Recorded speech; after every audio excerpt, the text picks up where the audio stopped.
this is the final exam review, questions 41 through 45 for Math 1050. Question 41 gives you two 2x2 matrices called C and D.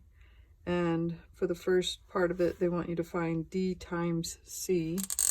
So the order actually matters, although in this problem, it'll work out the same, but in most cases it does not. So you want to make sure that you put the matrices in the order that they're asking. So if it says D times C, then I'm going to put D first and then C.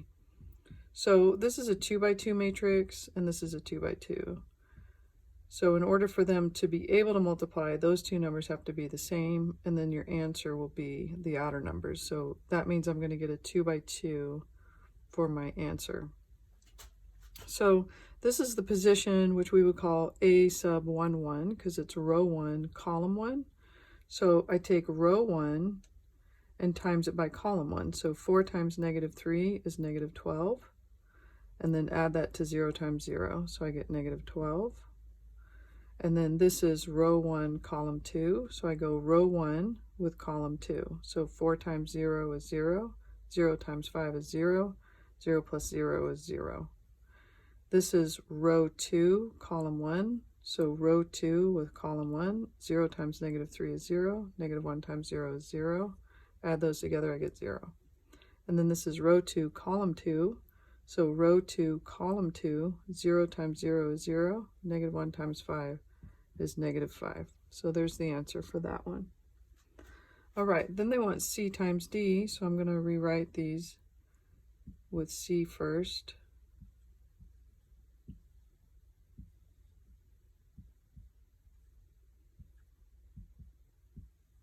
And again, they're 2x2 matrices. The inside numbers are 2s, the outside are 2x2. So I will get a 2x2 as an answer. Row 1, column 1. Row 1 is this one, times column 1 is that one. So negative 3 times 4 is 12. 0 times 0 is 0. Negative 12 plus 0 is negative 12. Row 1, column 2, I have negative 3 times 0 is 0. 0 times negative 1 is 0. Row 2, column 1, I have 0 times 4 is 0, 5 times 0 is 0, and then row 2, column 2, 0 times 0 is 0, 5 times negative 1 is negative 5, 0 plus negative 5 is negative 5. So this is interesting that those are the same. It almost never ends up that way. All right, for D squared, of course, that's the same as saying D times D. So I have 4, 0, 0, negative 1 times 4, 0, 0, negative 1. So again, these are both 2x2s. My answer will be a 2x2. So I'm going to go 4 times 4 is 16, plus 0 times 0 is 0. So I get 16.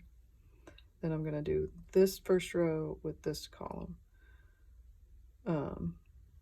4 times 0 is 0. 0 times negative 1 is 0. 0 plus 0 is 0. Then I'm going to do the bottom row with the first column. 0 times 4 is 0. Negative 1 times 0 is 0. Add those together to get 0.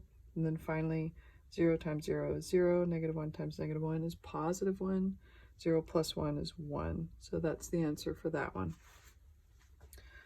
Number 42, they want you to find the determinant of this 2x2 matrix. And to do that, you're going to multiply these, so 3 times negative 4, and then subtract the multiplication of these, 4 times 1. So we'll get negative 12 minus 4, which is negative 16. All right, let's look at question 43. Question 43 is pretty tricky for most people. Once you kind of do them enough times and get the hang of it, it's not nearly as bad.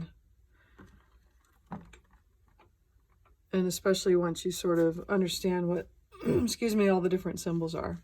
So here they started with, so this would have been 2x plus 10y equals 4, 8x plus 45y equals 31. This is a 2x3 matrix because we have 2 rows and 3 columns. And this is called an augmented matrix. And what we're doing is we're working our way down to get ones on the diagonal and zeros everywhere else, and then what's left in these two boxes will be our answers. So they want to know, what would you multiply by row 1 in order to get this new row 1? So that's what these mean. Something times row 1 gives me a new row 1. Well, they multiplied something by the 2 in order to get 1.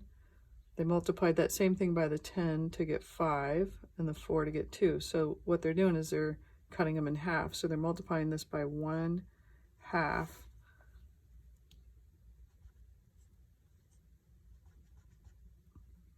Sorry, my pen isn't quite marking on that. So 1/2 times 2 gives me 1, 1/2 times 10 gives me 5, 1/2 times 4 gives me 2. All right, so then they just rewrite this result here. So I'm starting over. And they say, what would I multiply times row 1 and then add it to row 2 in order to get a new row 2? So notice what changes is the row 2. So they multiplied something times this one and added it to 8 in order to get 0. And this is where the more you do these, the more you'll be able to anticipate what it was, because the pattern is we want this 8 to cancel. So the 1 needs to be a -8 so that it cancels with 8. So I multiplied the 1 times -8, add it to the 8, I get 0. I multiply the 5 times -8, which will give me -40, add it to the 45, I get 5. Multiply the 2 times -8, I get -16, added to the 31, I get 15. So what they did was they times this by -8.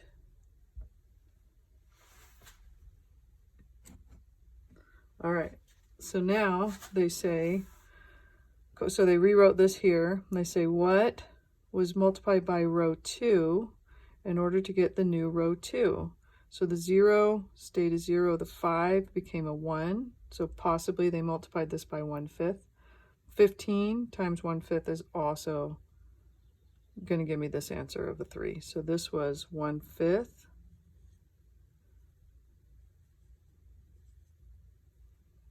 And then finally, what times row 2 added to row 1 will give me my new row 1. So what changes in row 1? The 1 stays the same, the 5 becomes a 0. So they multiplied something times this 1 to cancel the 5. And typically we would make this a -5.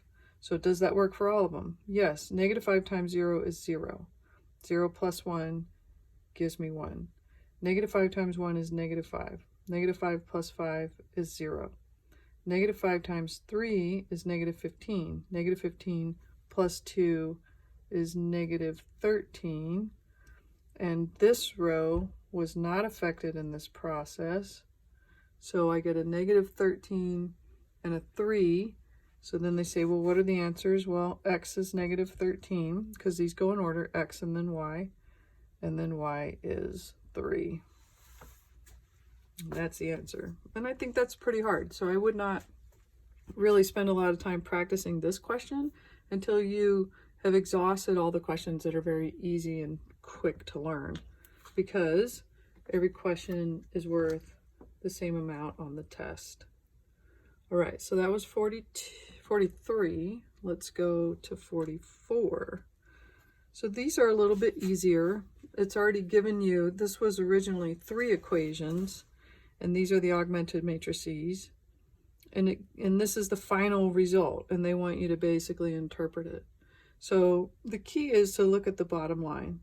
So the bottom line here, if I were to reinsert my variables, this would be 0x plus 0y plus 1z equals -3. So that's 0 plus 0 plus 1z equals -3.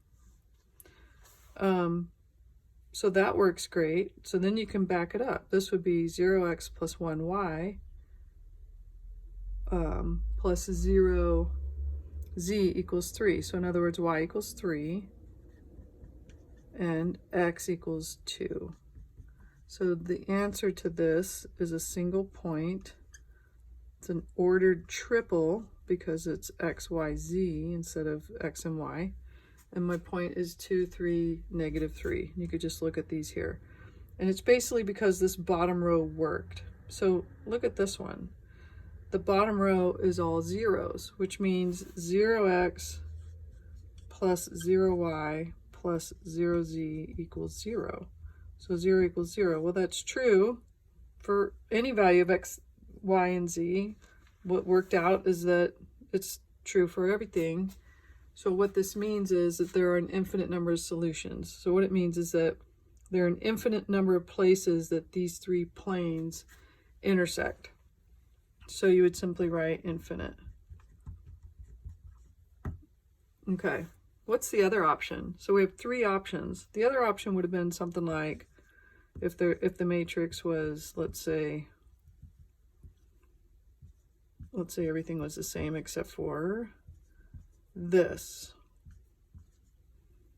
Look at the bottom row. No, I'm sorry.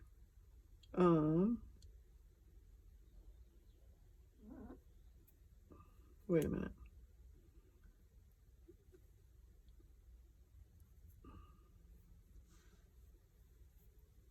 Let me back that up. I'm trying to...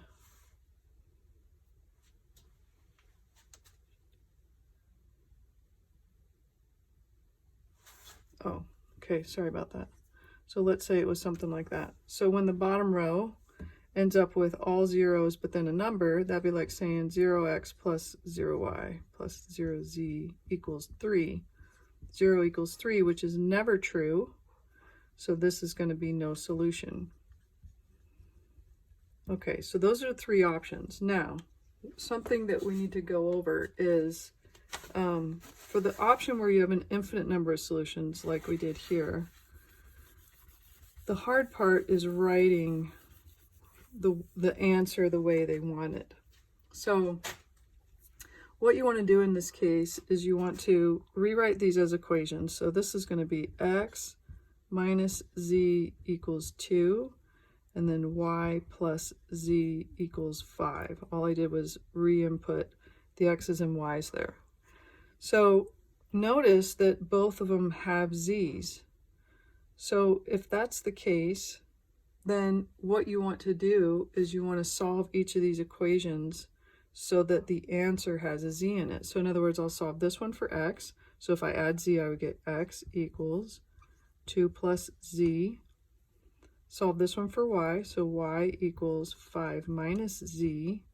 And that way z is just itself. So you would choose the answer where they had already put the z in, and then x is in terms of z, 2 plus z, and y is 5 minus z. And so that would be how you'd write your answer.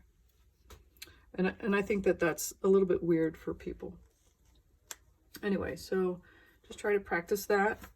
And then let's move on to question 45, which is a partial fraction decomposition. So I'm going to use the whole board for this one.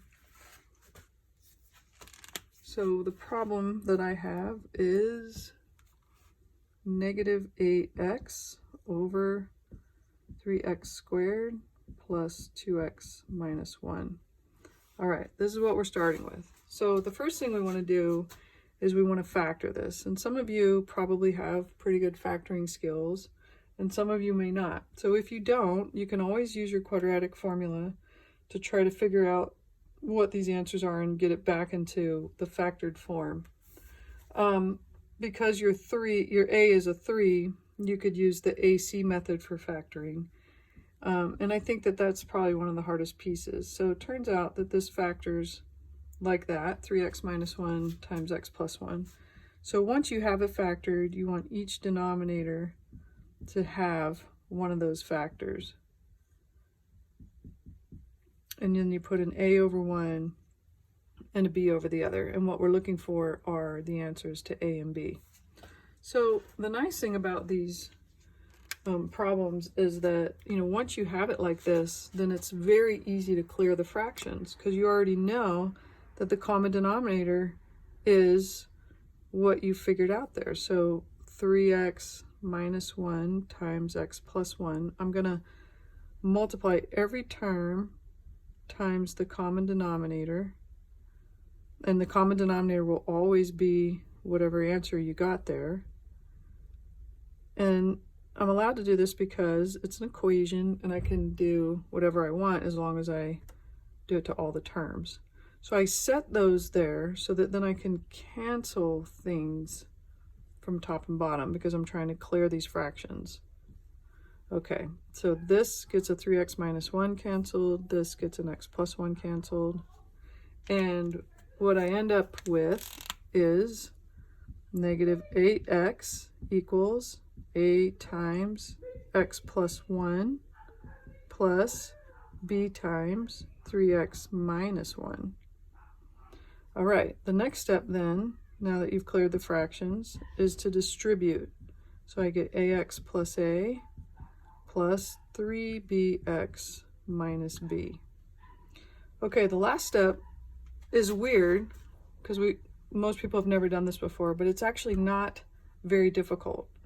What you want to do is you want to match all the terms that have the same, like they're the like terms. So x, x, x. So I'm going to write an equation that just has the coefficients of those terms. So negative 8 equals a plus 3b.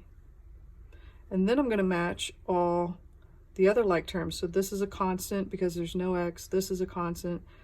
And what's over here must have been a 0 because there wasn't anything else there. So I would go 0 equals this a minus b. And that gives you two equations that you could then solve either using substitution or the addition method. So I like to do the addition method. So if I make everything here the opposite sign, I multiply a negative through everything, then when I add vertically negative 8, this is still 0, negative 0 is still 0, I get negative 8, a minus a is 0, and this is minus and minus, which becomes a plus, so 3b plus b is 4b, divided by 4, I get b equals negative 2. So I've just found b, and now I can use that to put it back into one of these equations. So let's say I put it here. So negative 8 equals a minus 6, because 3 times negative 2 is negative 6. Add the 6, I get negative 2 equals a. So it turns out in this case that they're both negative 2. But you want to pay attention, if they were different, make sure you put your a answer above the denominator that you chose for a. So in this case, since they're the same, it's negative 2 over 3x minus 1 plus negative 2 over x plus 1. I hope that was helpful, and I'll talk to you in the next video.